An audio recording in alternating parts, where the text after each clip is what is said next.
Welcome to Business Chats with Debbie, where we talk big stories with small businesses. I'm your host, Debbie Warburton, and today I've got the lovely Joy Bassett, who is the woman with many hats. Actually, talk about many hats. Every hat has a Microsoft 365 account, and how many accounts can you keep running at the same time?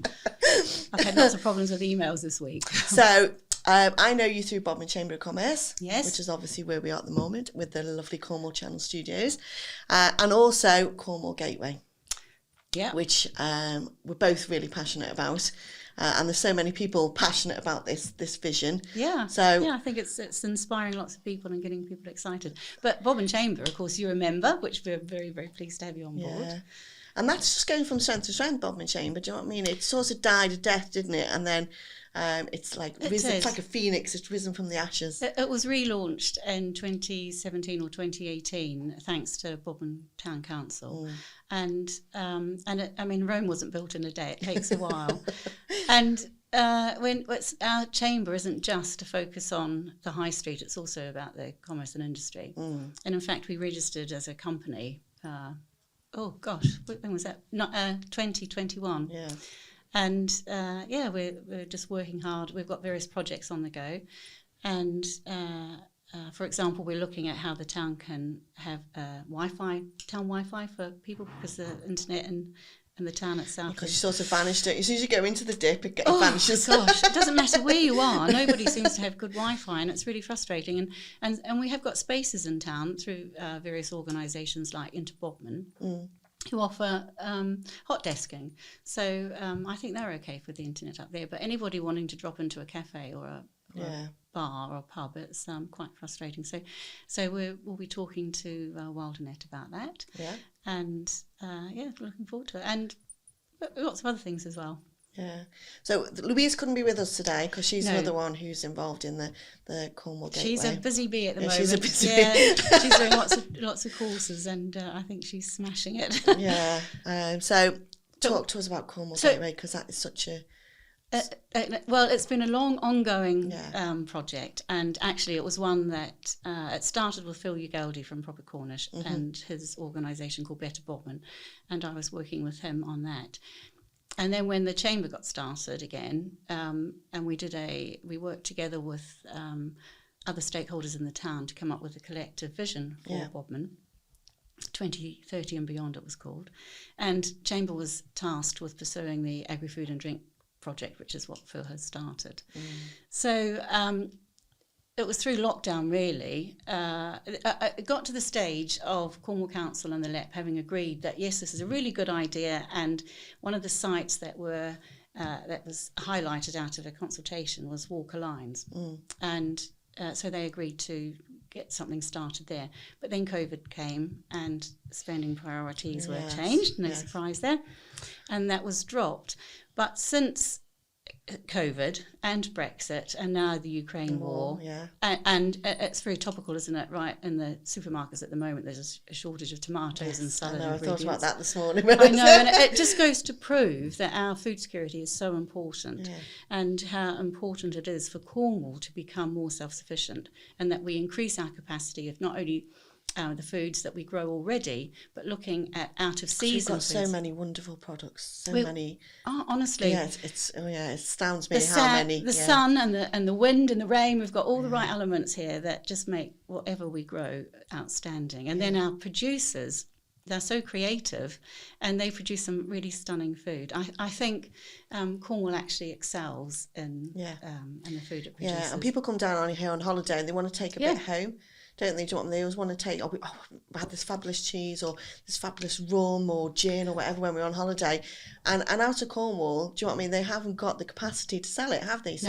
No. So all they want it as a gift, Christmas gift hampers and things. And I think the hamper market down here is a growing sector as well. So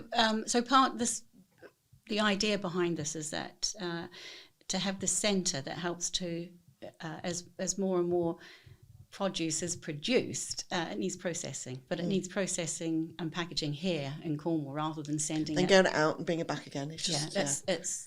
I mean, I just can't imagine how we even let that happen in the first place. But it's so bad for the environment as well. So we've got many great small food producers, but they very soon reach their capacity to bottle more than the demand.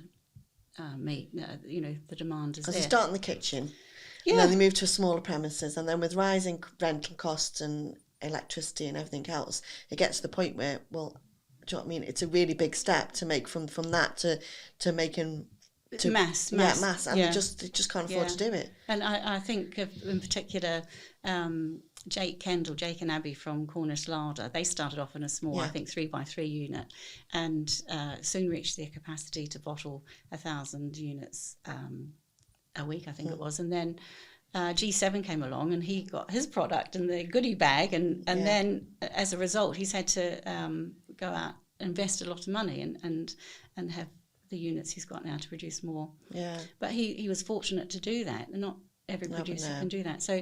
So part of this vision is that there would be shared resources to develop the products and test them in shared kitchens, then start up units so that they can have bigger processing facilities themselves. But also, if Cornwall is going to produce as much food as we need, and can you imagine how much production that would be?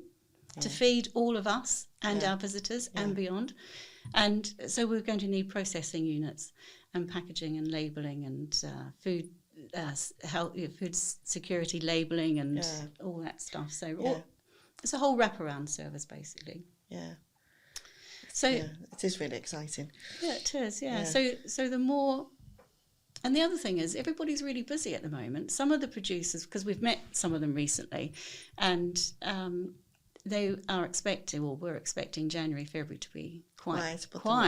But actually, to their surprise, the retailers have been wanting to restock their product. So the fact that Cornish food is a growing, desirable product, we need more of it.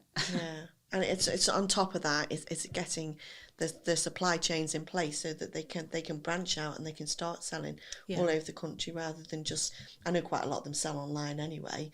But then, do you know what I mean? Getting it's distribution as well, and so we met with some of them recently, and this is what came out of the little survey that we did. That distribution was a big factor, but also rising costs and the cost of living is also. But the need for commercial and industrial resources was definitely there, as well as extra business support. So, we want to shorten the food supply chain.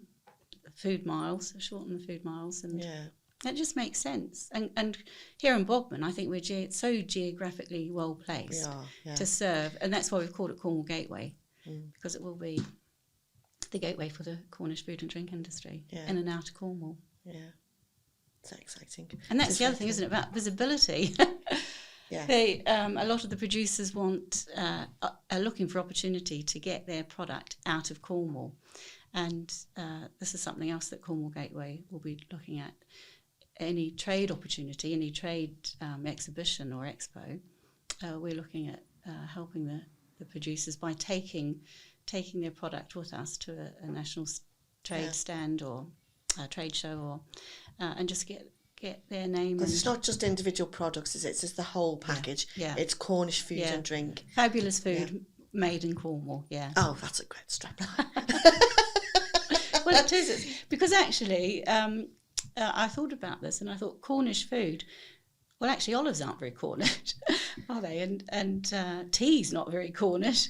No, but it's all made or manufactured here in Cornwall, and that's the difference. Fabulous food. It is made fabulous, in Cornwall. Yeah, and it's not until you go off the beaten track sometimes that you find these little nuggets, isn't it? And do you know what I mean? It's those little nuggets that need to get out there and get the brand known and do you know what I mean? Because we do have some fabulous food down here. And I mean, I think there's a growing number of food hubs and farm shops, and I don't think we can have enough of them, to be honest. If they serve their local community, and each one will be more individual with the and the variety that they offer and the product that they produce. I think that all together, collectively. That's the other side of the hub you're looking at, is having retail premises so they can sell their goods and pop up cookery lessons and pop up restaurants and everything else. So it will serve the wider Cornish people as well, won't it? So on what we're looking at is be practically a visitor attraction as well, because alongside the retail outlet there will be the cooking demonstrations and come and meet your chef and all you know, Cornish chefs and all celebrities. And everything I'm using here you can buy in the shops. Yeah, or you'll find them in the restaurants. Yeah. So it's a really big picture, holistic picture for the food. Going to take years. Well, it will. To be honest, it will, and it will be phased, but it's really worth the investment.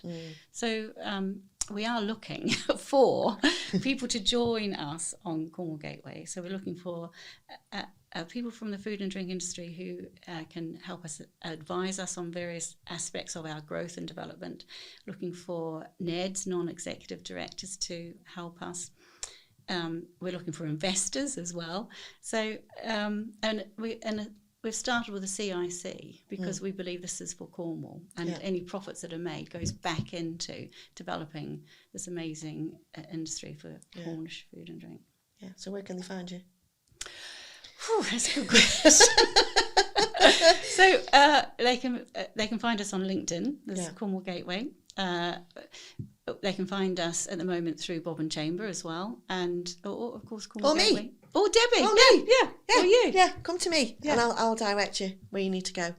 So that's good. Thank you so much, because do you know what I mean? I know you and Louise are so passionate about this, and when you first asked me to come and have a chat about it, I was like, oh my God. I know, it is ambitious. And we're looking at it being based in Bodmin, but I think it's just so important for the whole of Cornwall.